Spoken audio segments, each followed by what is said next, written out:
시가총액 6위 암호화폐인 리플은 지난 일주일 동안 6% 하락했다. 블록체인 기반의 해외 송금 플랫폼 리플의 고유 토큰 XRP는 10일 오후 9시 24분 현재 코인마켓캡 기준으로 24시간 전 대비 0.02% 상승한 0.425달러에 거래되고 있다. 이는 일주일 전보다 6.27% 하락한 가격이다.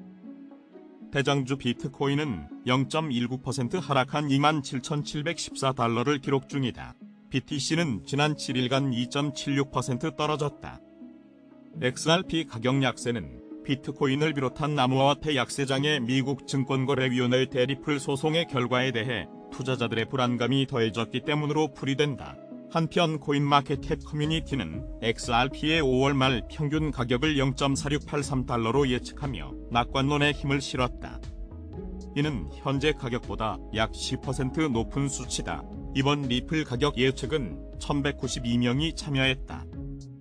미국 연방준비제도가 내달 회의에서 10차례 연속으로 단행한 금리 인상을 중단할 수 있다는 관측이 나오는 가운데 뉴욕 연방준비은행 총재가 금리 인상 중단을 말하기는 이르다는 입장을 밝혔다.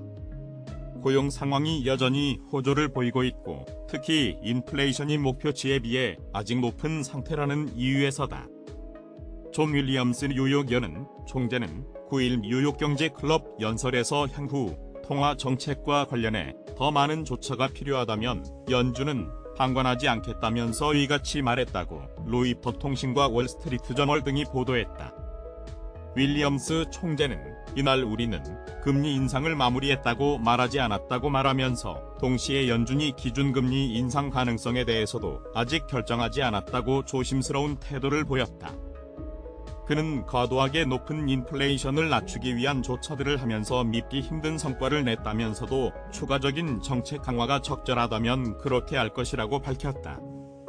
또 정책적 행위와 그 결과 사이의 격차 때문에 일단 금리 인하가 경제의 균형을 되찾고 인플레이션을 목표치인 2%로 되돌리는 데 시간이 걸릴 것이라고 덧붙였다. 윌리엄스의 이번 발언은 연준이 지난주 기준금리 인상을 한 이후 첫 공개적인 언급이다.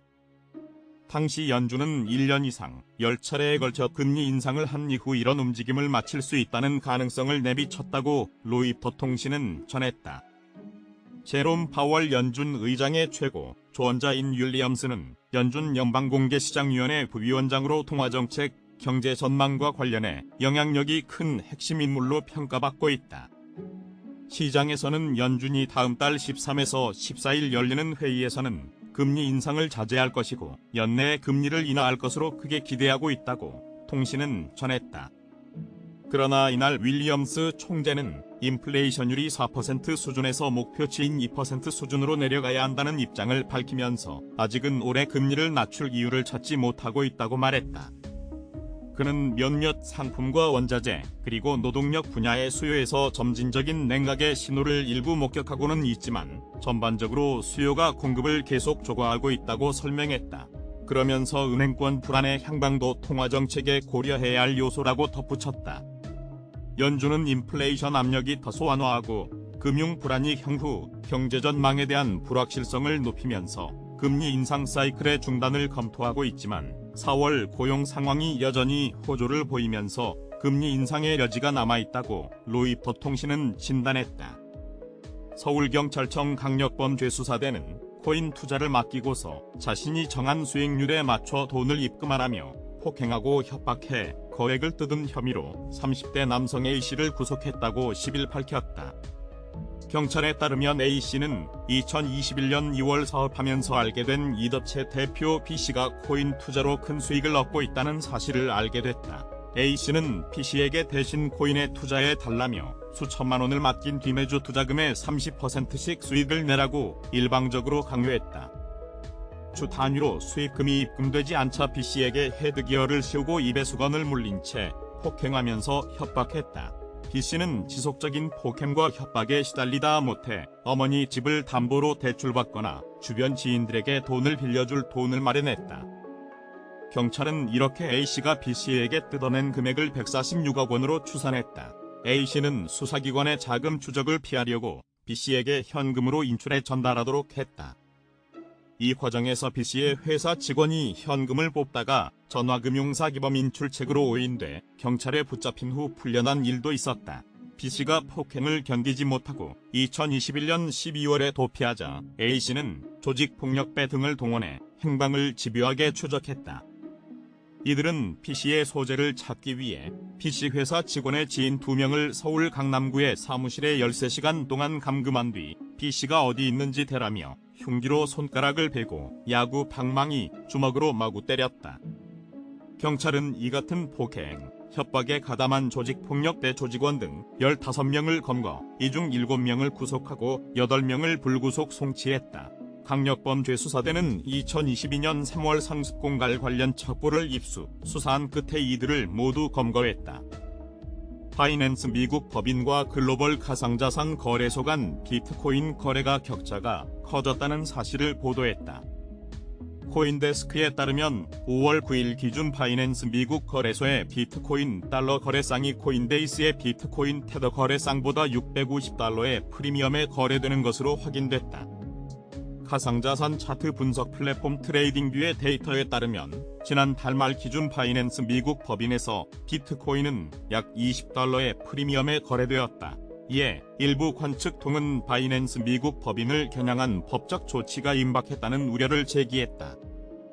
퓨시디스라는 트위터 계정으로 활동하는 익명의 애널리스트는 시장 형성 세력이 규제 당국의 규제를 예상하여 거래소를 떠난 것이 바이낸스 미국 법인의 프리미엄 원인일 수도 있다고 주장했다.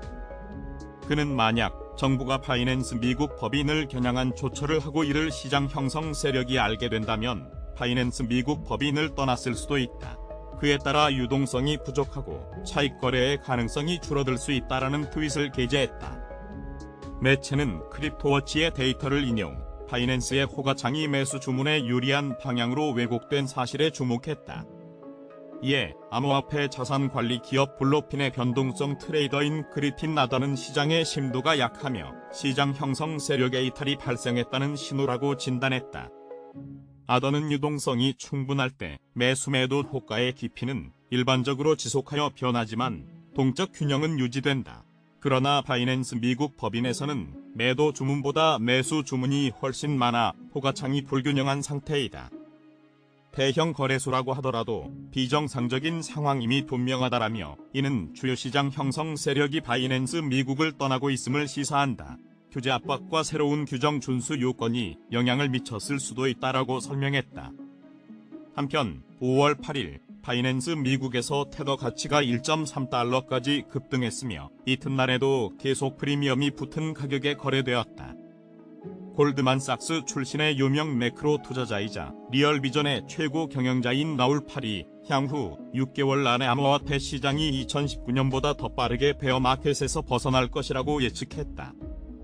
9일 암호화폐 전문 매체 데일리오들에 따르면 매크로 전문가 팔은 최근 인터뷰를 통해 암호화폐가 엄청난 가격 폭발의 발판을 마련하고 있다고 말했다. 그는 앞으로 6개월간 암호화폐는 아주 강력한 모습을 보일 것이다. 암호화폐 시장이 지난 2019년보다 훨씬 더 빨리 약세장에서 벗어날 것으로 예측한다며 전통금융 헤지펀드가 암호화폐에 투자하기 시작 해당 시장에 폭발적인 유동성을 주입할 것이라고 내다봤다. 팔에 따르면 전 세계 헤지펀드 산업은 3조 달러에 달하는 반면 디지털 자산 헤지펀드까지 합치면 모든 암호화폐 헤지펀드의 규모는 약 50억 달러 수준에 불과하다. 한편 팔은 약세장 동안 암호화폐 업계에 유입된 벤처 캐피털 투자가 제품 개발과 함께 암호화폐 채택을 증가시킬 혁신으로 이어질 가능성이 높다고 전망했다. 앞서 팔은 5월 초 트위터를 통해 법정화폐의 위상이 흔들리고 은행 사태가 장기화 조짐을 보이면서 암호화폐는 그 어떤 자산군보다 좋은 수익률을 보여줄 것이라고 진단했다. 그는 여러 자산군이 하락세를 면치 못하는 가운데 이와 상반되는 성과를 보여줄 자산은 단 2개뿐이다. 바로 고품질의 암호화폐와 기술주다. 암호화폐는 글로벌 중앙은행 대차대조표에서 가장 높은 베타를 갖고 있다. 부동산, 금, SPX, 채권도 암호화폐만큼 높은 베타를 갖지는 못한다. 특히 비트코인은 지금과 같은 경제 상황에 대비해 발명됐다. 이더리움 역시 최고의 수익률을 보여주고 있다. 그럼에도 손을 놓고 있겠다면 반드시 손실을 입게 될 것이다.